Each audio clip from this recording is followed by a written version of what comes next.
Homeless girl's secret changed the billionaire's life. Vincent Reynolds pressed his hands against the steering wheel as the Mercedes sank deeper into the snow along Chicago's Lower Wacker Drive. The city above was a blur of lights and movement, but down here, the cold pressed in from every angle. His expensive suit was wrinkled, his hair out of place, and for the first time in decades, he felt entirely unprepared. Through the frost covering the windshield, a figure emerged. A teenage girl in a worn coat moved toward the car with steady determination. A faded blue backpack swung over her shoulder, her boots crunching against the icy concrete. Reynolds' first thought was confusion, then irritation, then curiosity. She reached the vehicle, paused, and tapped on the window. In that instant, everything Reynolds had built, his companies, his wealth, his reputation, felt irrelevant. The girl carried a secret so significant, so unexpected, that it would challenge the very meaning of success and force him to question whether all he owned meant anything at all. What could a homeless teenager know that a billionaire worth $3 billion doesn't? Tell us in the comments where you're watching from. Subscribe and hit the notification bell to follow this story and discover the incredible secret she reveals. Let us begin. Vincent Reynolds' life was defined by structure, precision, and achievement. His technology company headquarters rose 40 stories above Lake Michigan, a glass and steel monolith that reflected the city's skyline and the endless blue of the water beyond. From the executive corner office, Reynolds could see the Loop's bustling streets, the bridges spanning the river, and the riverboats cutting through the currents. It was a view he had memorized, a constant reminder of the empire he had built from scratch. Reynolds' mornings followed the same rhythm without variation. At 6, his driver collected him in a black Mercedes S-Class, navigating the streets with practiced efficiency. Meetings, conference calls, and strategy sessions filled his days, punctuated only by brief lunches in private rooms. He had trained himself to maximize every minute, a habit forged during the long hours he spent in Naperville as a boy, where modesty and scarcity framed his early life. Born to a mechanic and a part-time secretary, Reynolds had learned early that nothing in life came free. He remembered waiting outside the Ford plant where his father worked, hoping to see him return with good news. He remembered his mother sewing hand-me-down clothes to fit him properly. These experiences fueled his ambition, driving him to pursue every opportunity with relentless focus. By 52, he had succeeded beyond measure. Billion-dollar contracts, penthouses in Manhattan and Beverly Hills, and a collection of vintage cars stood as proof of a life carefully constructed from determination, risk, and strategy. Yet, beneath the surface of wealth and accomplishment, Reynolds lived a quiet solitude. Despite his influence and fortune, relationships were limited to convenience. His marriage had ended years before, strained by his inability to step away from work. Conversations with his adult children felt rehearsed, polite, and distant. The luxury surrounding him, from the art lining his office walls to the curated wines in his collection, failed to fill a void he had long ignored. Money had insulated him from discomfort, but it had also isolated him from connection. Far from the heights of Reynolds' world, Chicago had a different rhythm entirely. 17-year-old Lily Chin navigated streets and passageways that existed beneath the city's surface. She had arrived in Chicago 2 years earlier with nothing but a backpack, $43, and the determination to survive. Her childhood in San Francisco's Chinatown had ended abruptly after the loss of her parents, followed by the death of her grandmother. The foster care system had offered little stability, and by 15, she made the decision to leave it all behind. Lower Wacker Drive had become her home. What began as an abandoned service corridor beneath the bustling streets above evolved into a network of shelters, hidden corners, and makeshift communities.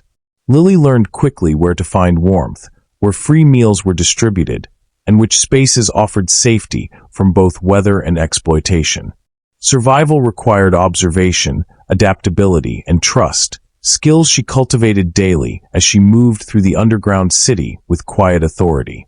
Her world was one of constant negotiation and improvisation. Each day involved visiting clinics to deliver messages, checking on people with medical needs, and coordinating help for those who had no one else. Unlike Reynolds, Lily measured success in immediate outcomes. Keeping someone alive, ensuring food reached a hungry child, helping a newcomer find a safe corner to rest. It was a life defined by urgent realities and the human connections forged through them. The contrast between Reynolds and Lily could not have been starker. He lived in a world of abundance where almost nothing was scarce except genuine connection. She lived in scarcity where even survival was uncertain, yet human bonds formed the core of her existence. Chicago itself mirrored these layers. The elevated tracks, gleaming towers, and crowded streets existed alongside hidden tunnels, abandoned service corridors, and forgotten corners where lives unfolded unseen by most of the city. The architecture of the city created physical and social divisions, yet the spaces overlapped, reminding that both worlds existed side by side, sometimes inches apart, rarely intersecting. Reynolds' wealth gave him a view from above, a life of comfort and security, but it also created barriers. He had mastered influence, contracts, and investment strategies, yet he remained largely unaware of the intricate systems of survival running beneath his feet. Lily's knowledge of Chicago was organic, earned through necessity and observation, forming a network of people, information, and resources that operated without formal recognition. The city's extremes highlighted the gap between their realities. While Reynolds negotiated multimillion-dollar deals, Lily organized the distribution of donated clothing and located a safe bed for a young woman arriving from the suburbs. Their lives were framed by the same city, yet the stakes, routines, and challenges could not have been more different. Yet, despite the differences, both possessed a form of mastery. Reynolds' mastery was of finance, technology, and control over material success. Lily's mastery was of people, trust, and survival in a system that often overlooked her. Both operated with precision in their respective worlds, yet only one had discovered a form of wealth invisible to the other, a richness measured not in dollars, but in the depth of human connection and influence. Chicago's layered streets offered the potential for convergence, but until the moment of the storm, Reynolds and Lily remained unaware of the other's existence. The city's architecture, with its overlapping paths and hidden corridors, was an unspoken metaphor. Wealth and survival, abundance and scarcity, opportunity and necessity all coexisted, yet rarely touched. Their worlds would collide in a way neither could anticipate, revealing lessons that would redefine both of their lives. The wind from Lake Michigan struck the streets with a force that cut through the layers of Vincent Reynolds' expensive overcoat. Snow fell in heavy sheets, reducing visibility to nearly nothing. Today, for the first time in years, Reynolds was behind the wheel himself. His driver had called in sick, and though he had intended to navigate the city efficiently, the storm had already turned every street into a challenge. As he moved cautiously through the shifting lanes, his GPS guided him toward an exit he had not taken in decades. In his focus on the route, he missed a turn. The Mercedes slid into a narrow corridor beneath the city's upper streets, Lower Wacker Drive, where plows rarely reached. The tires spun briefly before coming to a complete halt. Vincent pressed the brakes, trying to back up, then tried again. The snow had formed a compact layer beneath the wheels, holding the vehicle in place. He exhaled sharply, recognizing the first twinges of panic. He was alone, exposed, and for the first time entirely out of his element. The storm's howl echoed through the tunnels, bouncing off concrete walls and steel beams. The Mercedes, usually an extension of his control, now felt like a trap. Movement caught his eye through the frost-covered windshield. A figure emerged from the snow, moving with steady determination. A teenage girl, coat tattered at the edges, approached his car. The blue of her backpack had faded from months of wear, yet she carried herself with certainty, undeterred by the cold or by the luxury car that now blocked her path. Vincent instinctively locked the doors, a reflex from years of navigating power and influence. He studied her silently, unsure if she posed a threat or if he should simply wait for assistance. The girl reached the window and tapped gently. "Sir," she said clearly, without hesitation, "I can help you get out of here." His first reaction was disbelief. Help from someone living on the streets? The notion clashed sharply with everything he had learned about power, resources, and hierarchy. Yet there was something in her calm, practical tone that held him in place. He unlocked the door, his curiosity outweighing caution. Lily moved with surprising authority, crouching briefly to inspect the snow around the tires. "You need to shift weight forward," she explained, pointing to a patch of compacted ice near the front wheels. Vincent followed her instructions, shifting his weight in the seat and adjusting his tires as she directed. The car lurched, then moved slightly forward. He repeated the motions under her guidance until, after several tense minutes, the vehicle emerged from the snow trap. He sat back, stunned. The skill, knowledge, and calm resourcefulness of a teenager who had nothing except her own wits challenged everything he thought he knew about capability and intelligence. She had navigated a world he had ignored, turned his disadvantage into action, and solved a problem that could have taken hours, or even cost him injury, without her intervention. Vincent searched for a way to express gratitude, to bridge the gulf between their worlds. The thought came impulsively. "Would you like to have dinner?" he asked, startling even himself. Lily hesitated, her instincts cautious. She had long learned that offers from strangers often carried strings.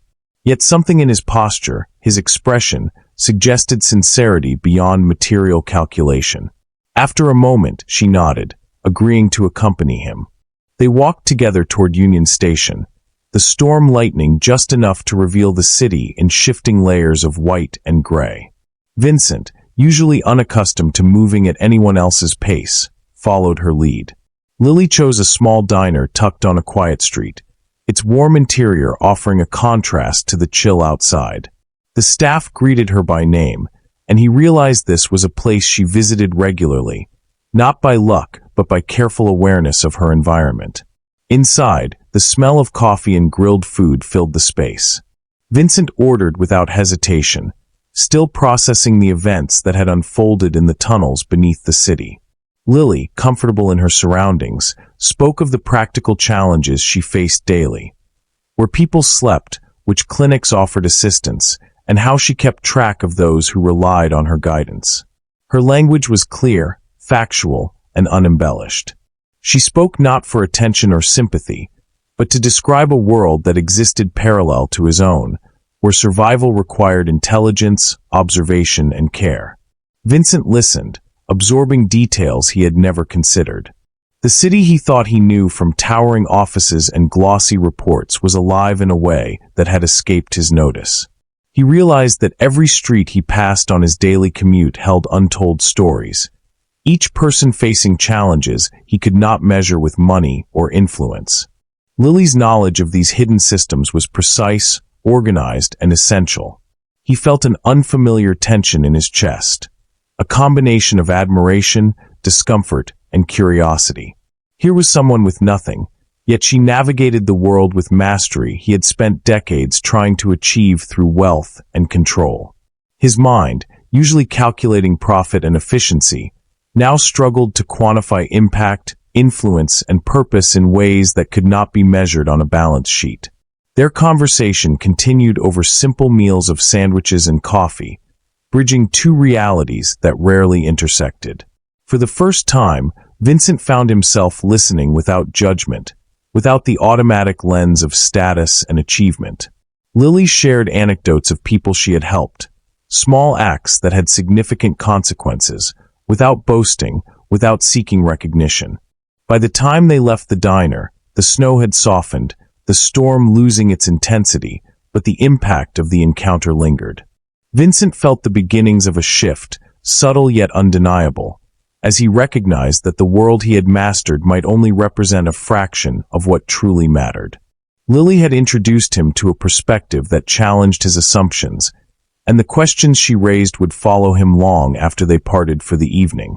As the diner quieted, Lily unzipped her faded blue backpack and carefully pulled out a small, water-stained notebook.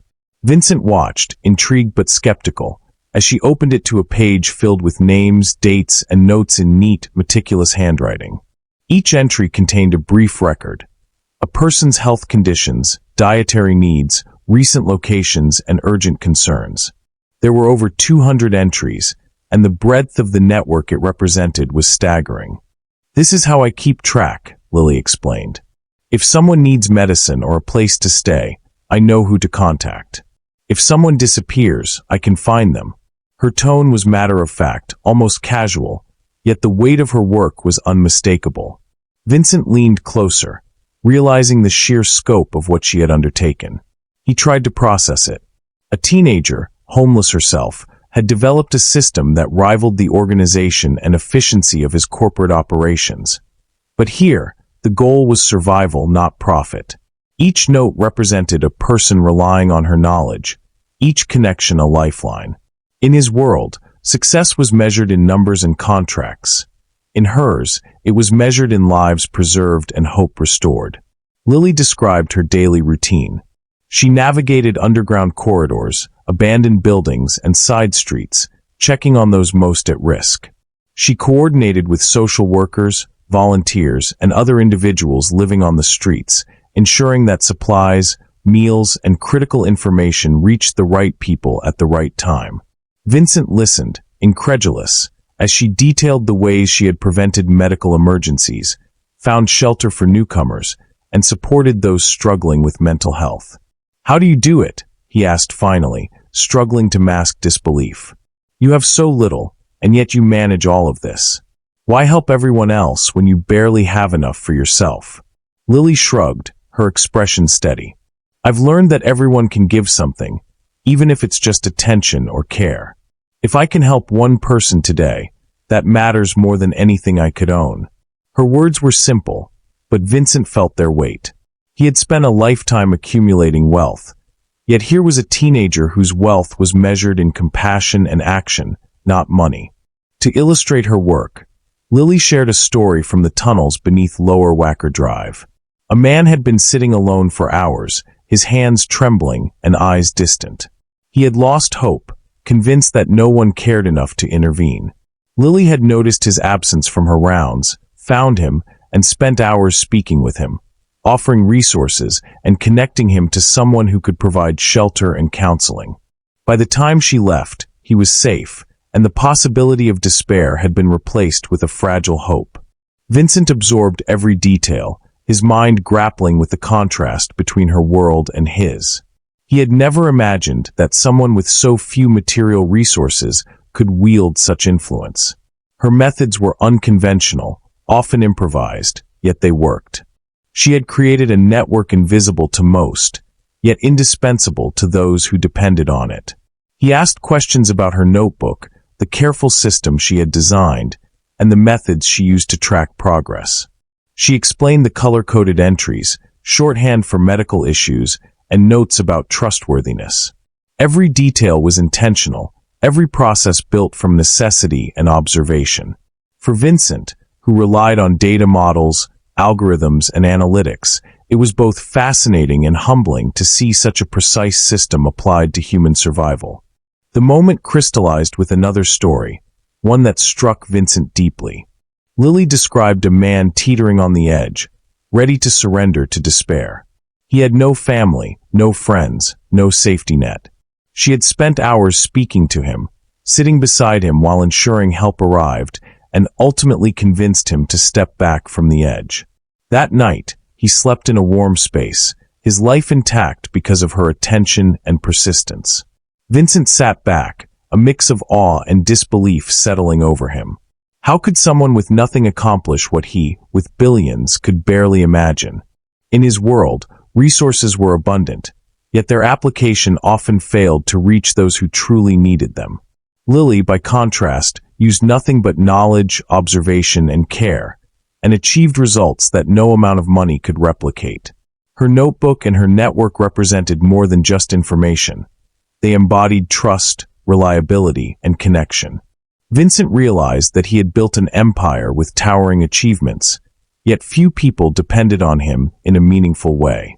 Lily, without material advantage, had created a web of dependence rooted in mutual respect, compassion, and responsiveness.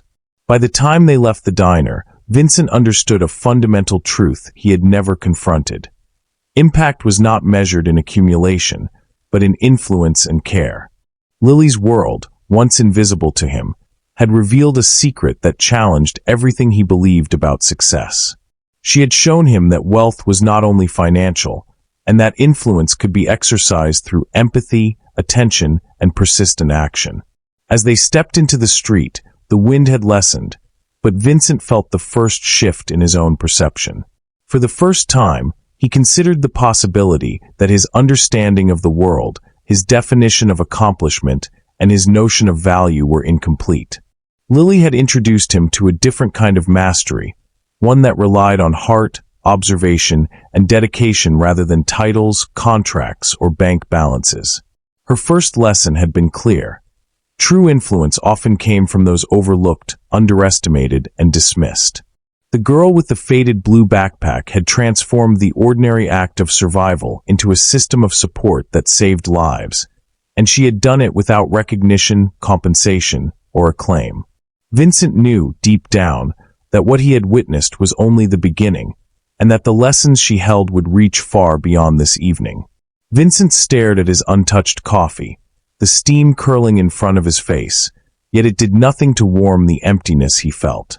He spoke quietly, almost as if admitting it to himself. I have everything I could ever want, yet I feel alone. My marriage ended years ago. My children, they exist in another part of the world, only calling out of obligation. I wake up each day surrounded by possessions, yet none of it connects me to anyone. He paused, letting the words linger, feeling an unfamiliar vulnerability. Lily watched him, attentive but not judgmental. For the first time, Vincent had confessed the truth he rarely allowed himself to acknowledge. Despite his wealth, influence, and success, he had never built genuine bonds with others.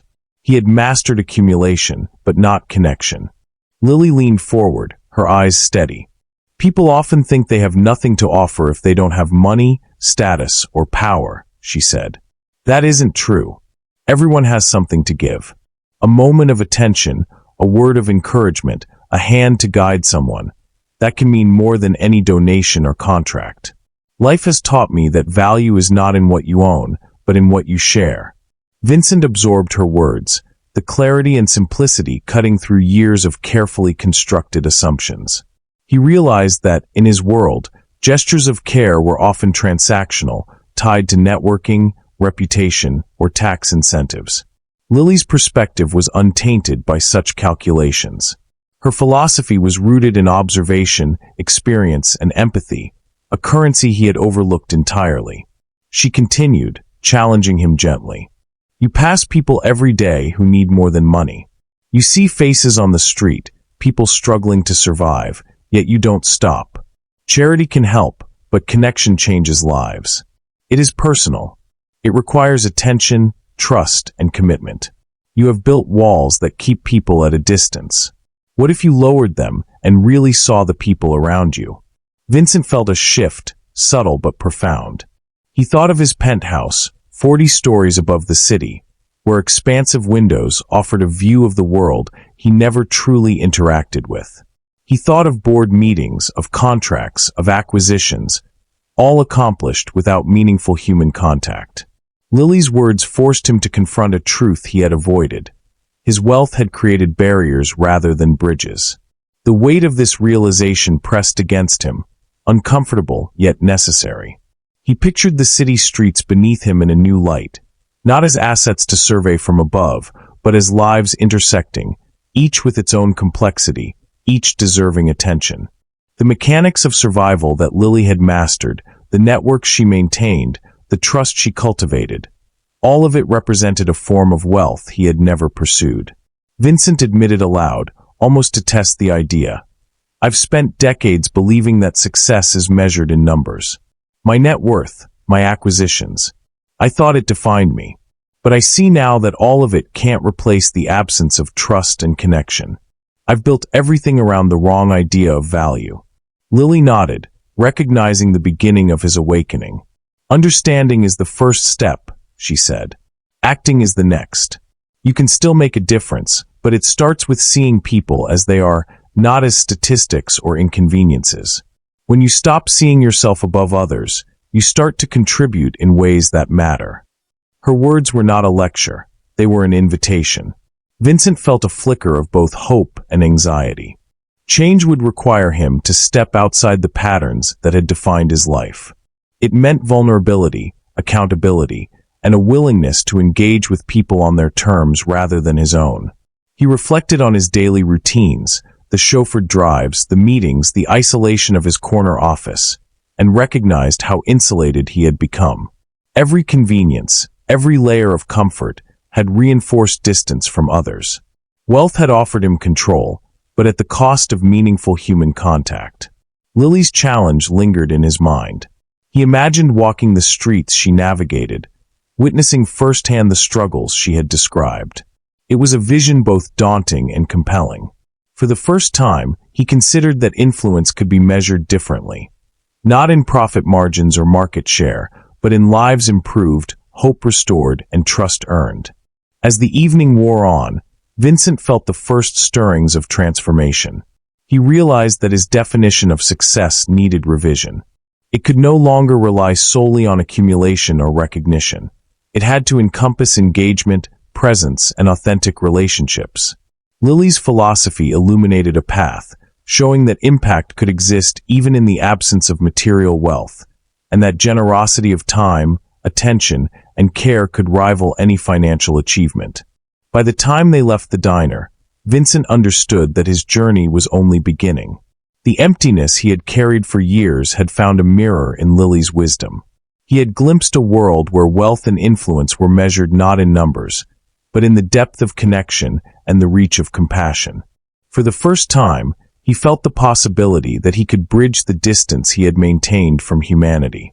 He could step beyond his empire, beyond the luxury that had insulated him, and engage with the world in a meaningful way. Lily had presented the challenge. Now it was his choice whether to accept it. And with that choice came the first hint of transformation, a shift that promised to redefine everything Vincent had believed about value, achievement, and the role of wealth in a life well lived. The next morning, Vincent left his penthouse without a driver. The streets were slick from overnight snow, and the city seemed quieter than usual, muffled by cold and frost. He had made a decision. He would follow Lily through the neighborhoods she knew so well. For the first time, he would move without the shields of privilege, without the comfort of a chauffeured Mercedes or reserved parking spots.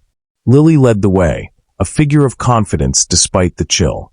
They descended into underground passageways, moving through the service corridors and alleys she had memorized over 2 years. Vincent struggled at first, the unfamiliar terrain and lack of control weighing heavily on him. Yet he followed, aware that this journey was unlike any he had taken before. Their first stop was a small alcove where a woman lived with diabetes. Lily approached her calmly, greeting her by name, asking about her insulin and daily routine. The woman responded with warmth and relief, knowing that someone remembered her needs and checked in regularly. Vincent watched, struck by the ease with which Lily navigated relationships he had long thought too complicated to manage. It was not charity. It was attention, consistency, and trust. Next, they visited a young man recently released from foster care. He had nowhere to go and few contacts. Lily offered guidance, explaining available resources and introducing him to a volunteer who could provide temporary shelter. Vincent noticed the subtle ways she assessed safety, gauged needs, and adapted to circumstances with skill he had never learned in corporate training. As they walked through these hidden layers of Chicago, Vincent began to see patterns and networks that had been invisible to him. Lily knew who could provide food, who could offer medical attention, and who required immediate assistance. Her influence spread quietly, yet it was tangible. For every person they encountered, she had a history, a connection, and a plan. Vincent could not suppress the astonishment building inside him. He had spent decades giving to charitable causes, yet his contributions rarely reached the intended outcomes. Here, he witnessed immediate effects, Lives improved because of attention and presence rather than money alone. He realized that building relationships and understanding needs directly created far greater impact than donations or corporate initiatives ever could. At one point, they arrived at a man living in a makeshift shelter. He had struggled with mental health challenges and often felt overlooked. Lily spoke with him, listening carefully, then offered advice and practical support. Vincent observed her patience, the precision in her approach, and the way she inspired confidence without imposing authority. He was struck by the difference between influence rooted in care and influence rooted in status. Throughout the day, Vincent began to recognize the complexity of the issues Lily faced. Each situation was intertwined with others, medical, social, and logistical problems overlapping.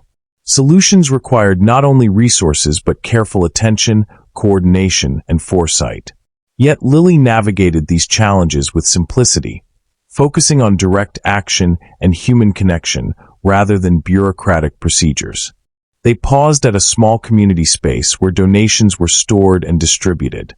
Lily introduced Vincent to volunteers she worked with daily. He noted how relationships built on trust and respect enabled a system that operated efficiently despite limited resources. It was not structured through formal hierarchy, yet the outcomes were immediate, effective, and personal. Vincent's awareness expanded as he realized the depth of what he had missed in his own efforts. In boardrooms, his focus had been on scale, efficiency, and return on investment. Here, he witnessed impact measured by survival, hope, and human connection. Each life Lily touched created ripples, fostering resilience and confidence in people who had long been dismissed by society. As the day wore on, Vincent grew increasingly reflective. The city he thought he knew from towering offices and glossy reports had another layer. Hidden yet vibrant, dependent on networks built on knowledge, care, and persistence. Lily's influence was pervasive. She was a hub connecting the vulnerable to resources, safety, and dignity. The scale of her work, accomplished without money or authority, forced him to confront the limits of his own contributions. By late afternoon, they arrived at a group of teenagers recently aging out of foster care. Lily introduced them, facilitated conversation, and ensured immediate needs were addressed. Vincent noticed how she empowered them rather than instructing or controlling. Her approach fostered confidence, responsibility, and hope. He compared this to his own world, where influence was often exercised through direction or authority. Yet here the outcomes were transformative precisely because of collaboration and trust. He began to feel a subtle shift within himself. He was witnessing a form of wealth he had never valued: impact, trust, and genuine connection. Lily's world operated on principles foreign to him. Small acts multiplied through consistency, empathy applied with precision, and solutions emerging from understanding rather than control. By evening, Vincent reflected on the day's encounters. Each person he had met carried challenges he had never imagined. Each problem had been addressed with care, creativity, and persistence. For the first time, he saw the human side of influence, the kind that created hope where he had previously only seen despair. Lily paused at a bridge overlooking the river, turning to him. "You see now," she said, "why relationships matter more than money. You can write checks, but it doesn't always reach those who need it most. Understanding, attention, and presence, that changes everything." Vincent nodded, feeling the weight of realization. The city had shown him a hidden dimension of life, one he had ignored from his vantage point above. Her work, her approach, her philosophy, they all pointed to a new definition of success. One measured in lives touched, connections built, and hope sustained. The journey had opened a door. Vincent knew that this was only the beginning of a profound transformation. He had glimpsed a world where wealth was not a barrier, but a tool to amplify impact. A place where his resources could complement the influence and dedication that Lily had already mastered. For the first time, he recognized that success might be about presence, action, and connection, not accumulation alone. Vincent followed Lily through the city with a sense of humility he had never experienced before. Public transportation replaced the Mercedes. Buses rumbled along frozen streets, trains rattled through tunnels, and he navigated stations crowded with people he had rarely noticed from the height of his office towers. Every interaction, every glance, carried lessons he was just beginning to absorb. Lily moved confidently through the crowds, greeting familiar faces, checking in on needs, and passing information quietly. Vincent observed her skill, noting how she balanced empathy with efficiency. One young woman needed insulin, another required warm clothing, and a third struggled with anxiety. Lily managed each situation calmly, offering guidance and resources, connecting people to help without delay. Vincent realized that these small interactions, multiplied across hundreds of people, produced effects far beyond anything he had accomplished through donations or corporate programs. He had thought influence required grand gestures, but here, attention and follow-through created measurable change. Each act of presence, each moment of listening, amplified trust and resilience in ways money alone could not. As they continued, Lily demonstrated the subtle mathematics of compassion. A phone call could prevent someone from losing a shelter placement. A kind word could ease fear and hesitation. Knowledge of medical needs could save a life. Vincent began to grasp that her impact was layered, sustained, and deeply human. Unlike his corporate metrics, these outcomes were not recorded in spreadsheets, but in gratitude, stability, and renewed hope. At one stop, a man who had struggled with mental illness and isolation recognized Lily immediately. She approached with warmth, listened patiently, and helped him organize his medications. Vincent watched, struck by the simplicity and effectiveness of her approach. Here was a solution that required no contracts, no profit calculations, only careful observation and consistent attention. The results were immediate, and the sense of relief on the man's face was unmistakable. Vincent's internal struggle surfaced. He felt guilt over the years he had spent insulated by wealth, unaware of how lives around him were shaped by small, meaningful actions. His donations had been generous, yet largely abstract, while Lily's work created tangible impact in real time. He began to question the systems he had trusted, realizing that influence without connection could only do so much. Lily introduced him to a teenager recently aging out of foster care, lacking both guidance and support. Vincent listened as she facilitated a conversation, encouraging the young person to identify needs and consider next steps. The teenager responded with cautious optimism, buoyed by the attention and validation Lily provided. Vincent noted how empowerment, not direction, enabled growth. This approach contrasted sharply with his experience in business, where decisions were imposed top-down and metrics were prioritized over relationships. Throughout the day, Vincent felt his perspective shift. He began to understand that leadership could exist outside formal titles, that influence could thrive without financial backing, and that lasting change often emerged from consistent, human-scale action. He saw patterns of support, accountability, and trust that functioned quietly, yet effectively, within communities he had long overlooked. By mid-afternoon, they visited a woman managing a temporary shelter. Lily introduced him, explaining how she coordinated food, clothing, and medical attention with volunteers. Vincent observed how relationships between residents and volunteers had been cultivated over time, creating a network of mutual respect and responsiveness. The success of the shelter did not rely on large donations, but on sustained engagement and reliable communication. Vincent felt a profound lesson crystallize. True impact often requires presence rather than resources. The difference between giving a check and building a network of trust became undeniable. Lily's work demonstrated that empathy applied with consistency could create structures more resilient than any contract or balance sheet. He began to see how his previous understanding of success had been incomplete, focused on accumulation rather than meaningful interaction. As evening approached, they paused in a small park where several people gathered after finishing daily tasks. Lily checked in with each individual, noting progress and challenges. Vincent reflected on the scale of her commitment. She had built a system that touched hundreds of lives, relied on observation, relationship building, and persistence, and operated with minimal material support. Her influence was subtle yet powerful, embedded in connections that created stability and hope. He thought of his own life, of boardrooms and strategies, acquisitions and portfolios. All had provided comfort, control, and recognition, yet had not generated the kind of meaningful outcomes he was witnessing today. The contrast was stark, and the realization unsettled him. Lily's methods were simple, consistent, and relational. His had been complex, transactional, and often distant. He had mastered efficiency but not empathy. A crisis arose as one resident suddenly needed immediate medical attention.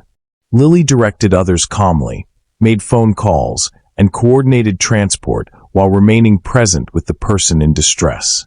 Vincent watched, understanding that this was the essence of her work: direct action, guided by observation and care, producing real-time results that saved lives. In his world, crises were usually managed through delegation or process, not personal intervention. Vincent's awakening deepened.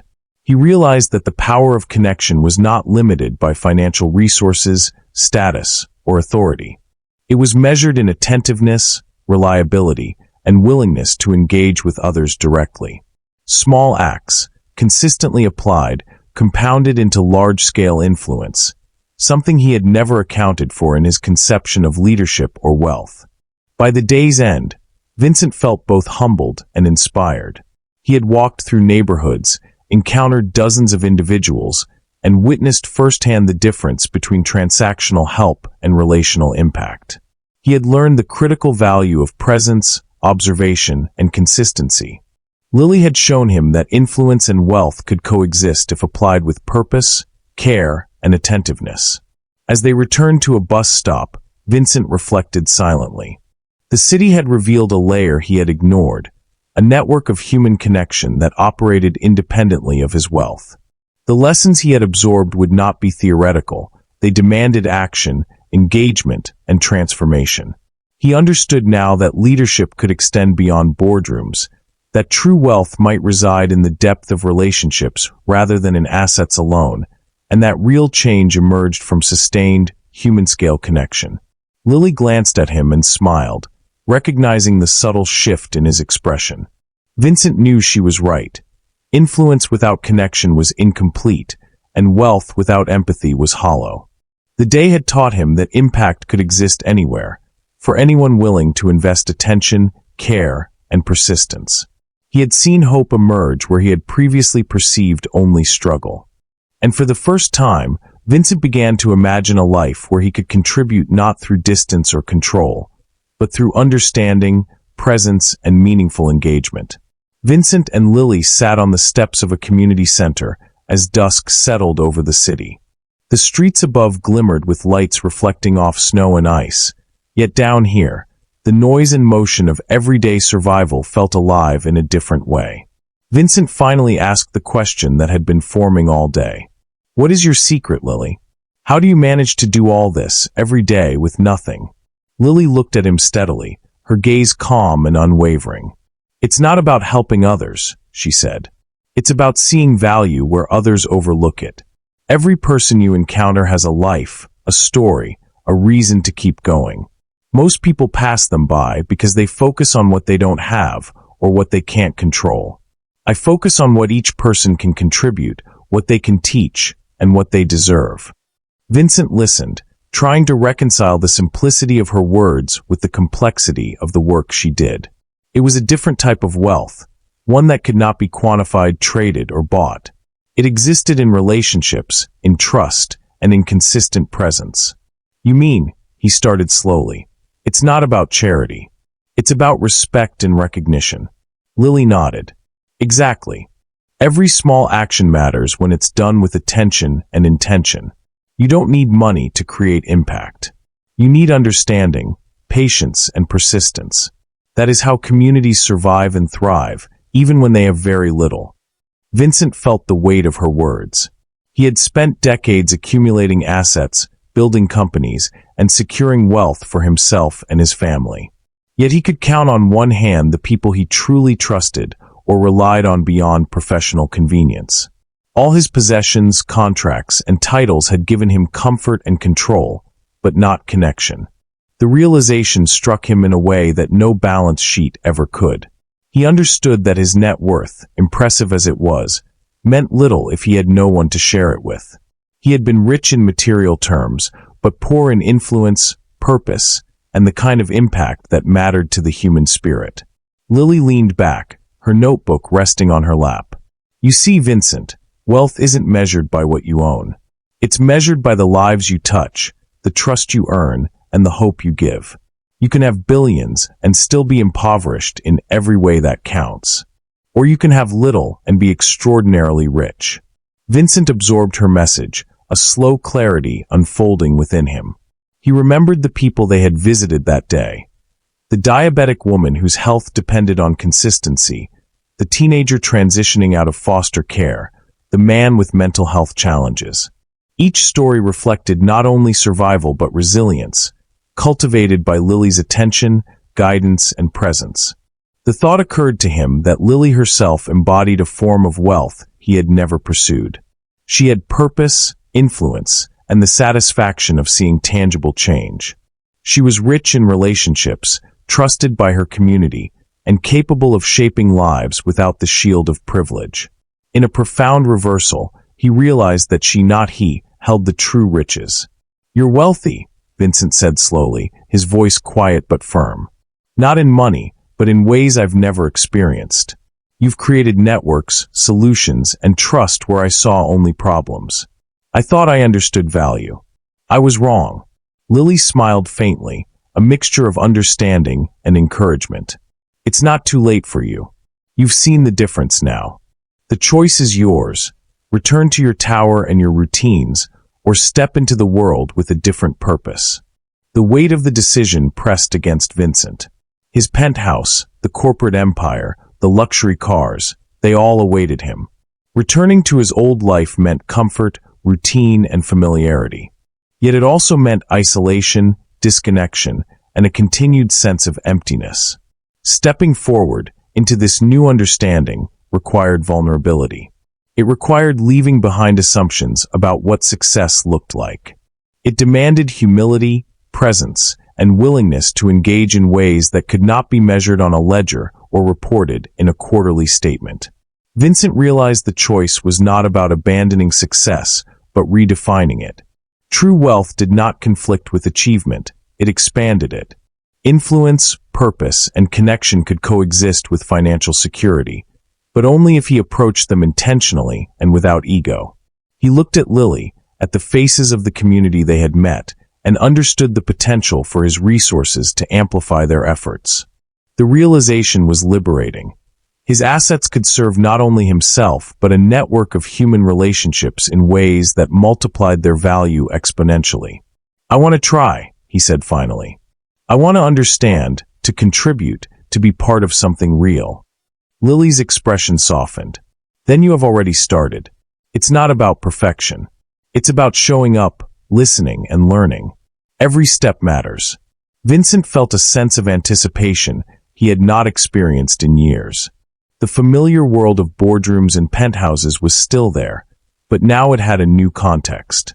His influence could extend beyond contracts and acquisitions. He could build a life that combined material security with genuine human impact. The decision was made. He would no longer measure himself solely by accumulation. He would engage with people directly, leverage his resources responsibly, and allow relationships, trust, and hope to define a new kind of wealth. The path would be challenging, unfamiliar, and perhaps uncomfortable, but it promised fulfillment that no asset alone could provide. For the first time, Vincent understood Lily's secret fully. It was not a single skill, a hidden method, or a formula for success. It was a way of being, a perspective that valued humanity above possessions, connection above recognition, and empathy above power. He looked out toward the city, knowing that the choice he had made would shape not only his life, but the lives of countless others. The streets, once distant and irrelevant, now held possibilities he had never imagined. Lily had shown him that true wealth could be created, shared, and sustained, and that it began with seeing the infinite value in others. With that understanding, Vincent knew his life had fundamentally shifted. The journey ahead was uncertain, but the direction was clear. He had chosen a new definition of wealth, one grounded in relationships, purpose, and impact. The secret was no longer hidden. It was a path available to anyone willing to see and act differently. And for the first time in decades, Vincent felt fully alive. 6 months had passed since Vincent first followed Lily through the hidden streets of Chicago. The changes in his life were evident not only in his schedule, but in the way he experienced the world.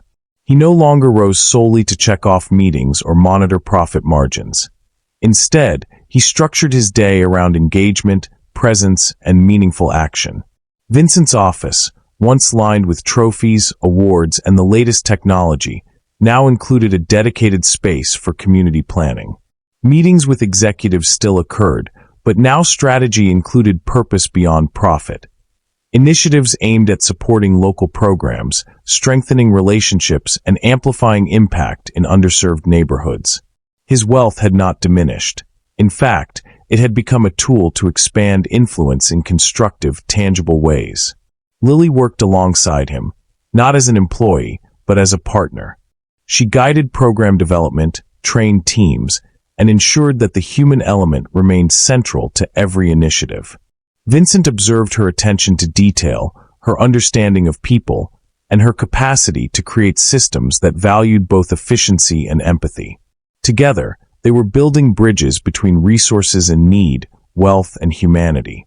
The ripple effect extended beyond their immediate circle. Other business leaders in Chicago began to notice the results of their approach.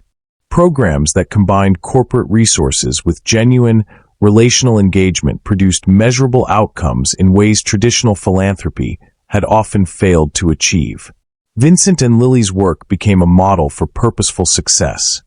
Impact that was visible, sustainable, and grounded in understanding rather than hierarchy. At home, Vincent's transformation was equally profound. His children, once distant and disconnected, had begun to reconnect, drawn by authenticity rather than formality. Conversations were no longer forced.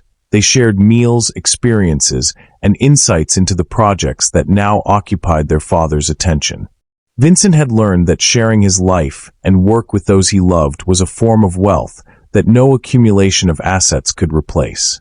Even in the streets and shelters they had first visited together, the change was visible. Individuals who had once relied solely on Lily's efforts were now part of a broader network of support. Resources were distributed more efficiently, relationships had strengthened, and the sense of community had grown. Vincent's influence had amplified Lily's impact, demonstrating how collaboration rooted in respect, care, and understanding could create change on a larger scale. The lessons Vincent absorbed extended beyond logistics and philanthropy. He had learned to listen without judgment, to offer support without control, and to recognize the potential in every person he encountered. These principles had reshaped his approach to leadership, business, and family life. Wealth, he understood, was not a final measure but a tool to enhance lives, foster connection, and sustain meaningful impact. During a citywide forum organized to discuss community development, Vincent spoke openly about the transformation he had undergone. He described the lessons he had learned from Lily. That value exists in every person, that influence is rooted in connection, and that true wealth extends beyond material success. Audience members, executives, community organizers, and residents listened intently, absorbing a message that bridged economic realities and human experience.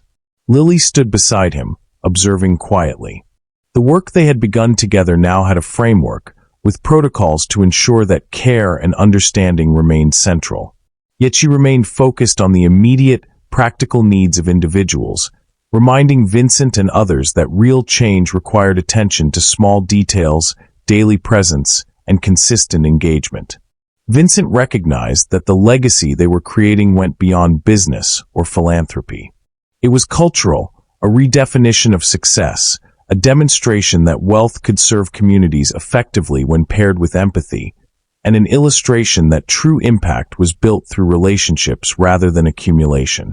The principles they were applying had potential to inspire others, influence policy, and transform perceptions of what it meant to lead and to give. As he reflected on the past 6 months, Vincent understood the ultimate lesson Lily had imparted. Her secret had never been about methods or strategies. It had always been about how to live.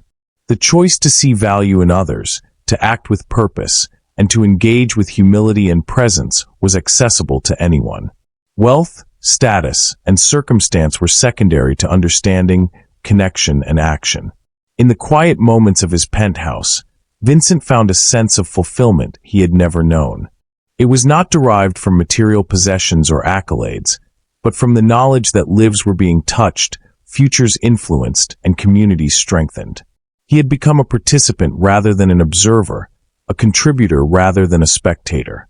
The city itself reflected the change.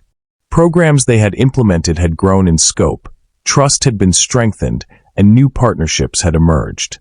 Vincent saw the faces of individuals whose lives had shifted, not because of a donation, but because someone had taken the time to understand, act, and build relationships.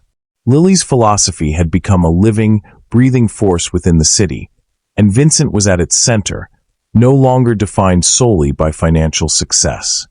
The story concludes with Vincent fully aware that Lily's secret was not hidden or extraordinary. It was a way of living, a perspective that could be embraced by anyone willing to prioritize connection, purpose, and empathy. The true wealth he had sought for decades had been accessible all along. He had only needed someone to guide him toward it. Now he stood ready to continue, to expand, and to sustain this approach. The choice to live differently, to act intentionally, and to value people as much as profits had transformed not only his life, but the lives of those around him. The city, his family, and his own sense of self bore witness to this new chapter. A chapter defined by richness that could not be measured in currency alone. What would you do if you met someone who challenged everything you believed about success? Share your thoughts in the comments below. Tell us where you're watching from around the world. Subscribe to our channel for more stories that reshape the way we see life. Hit the notification bell so you don't miss tomorrow's powerful story. Your support through likes, shares, and subscriptions helps bring these life-changing stories to viewers everywhere.